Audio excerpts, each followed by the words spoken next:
Hey everyone, Joseph here from UTV. Welcome to the Microsoft 365 monthly update. In February, there were a lot of updates to Microsoft Teams. So in this video, we're just going to be looking at Microsoft Teams, starting with everyone's favorite topic, Copilot. So Microsoft has made a lot of changes to Copilot. We now have it available in the chat here. They've also improved the prompts to include things like emails, your files, and also calendar entries. And this is awesome because it means that you can actually bring these together into a prompt and have it bring this information in and contextualize it in its response. Moving to activity, we now have the ability to remove activity alerts directly from the activity feed.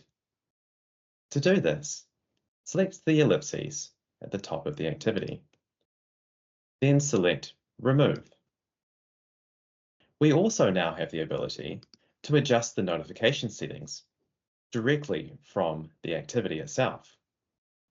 We could turn off assignment notifications altogether, or we could adjust the notification settings.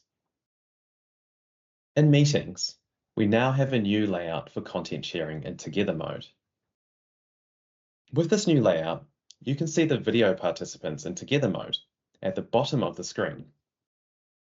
All participants share a common background on a horizontal plane.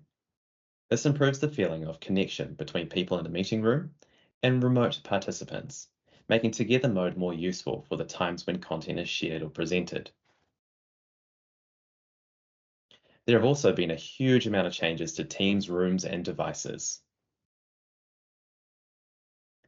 Teams Premium Meeting Protection on Teams Rooms on Android.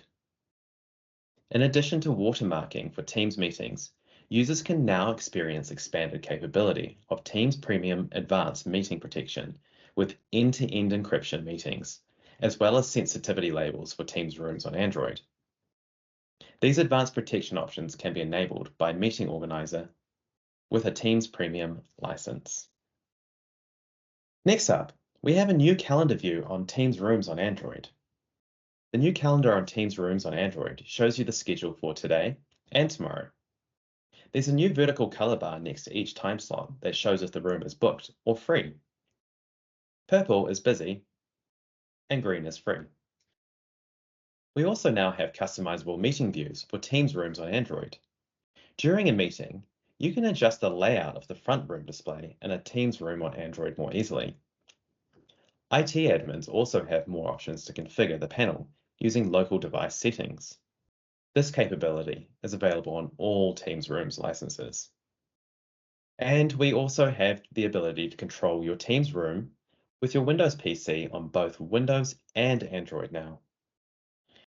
There's also been a whole new list of newly certified Teams room devices. If you'd like to see more, click on the link below. Looking at the updates to Teams Phone, we now have Private Line. Administrators can now enable a private second phone number for a user so they can receive incoming calls directly, bypassing delegates, admins, or assistants.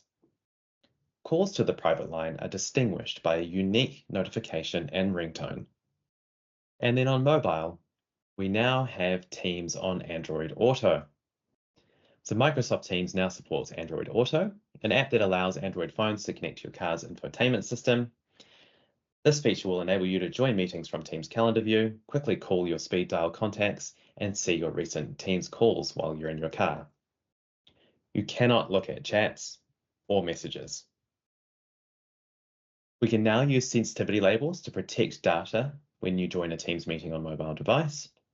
To improve the security and compliance of your collaborative space, you can choose sensitivity labels for Teams meetings when you work together on a mobile device.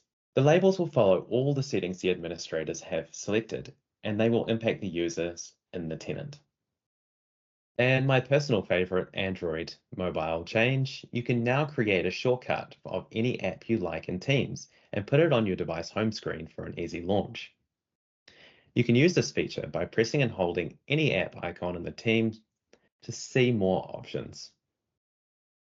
Now, there's also been a huge amount of new collaborative apps that have been released. I will drop a link below for those of you who want to have a look at the updates on these. My personal favorite would be the Sales and Service Cloud app. So this is a really great app for empowering your organization to easily engage with customers. So it just speeds up that whole sales process.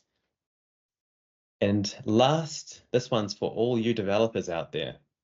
The Microsoft Graph API for virtual appointment SMS notification allows developers to programmatically send confirmation, update, reminder, and cancellation SMS notifications to customers.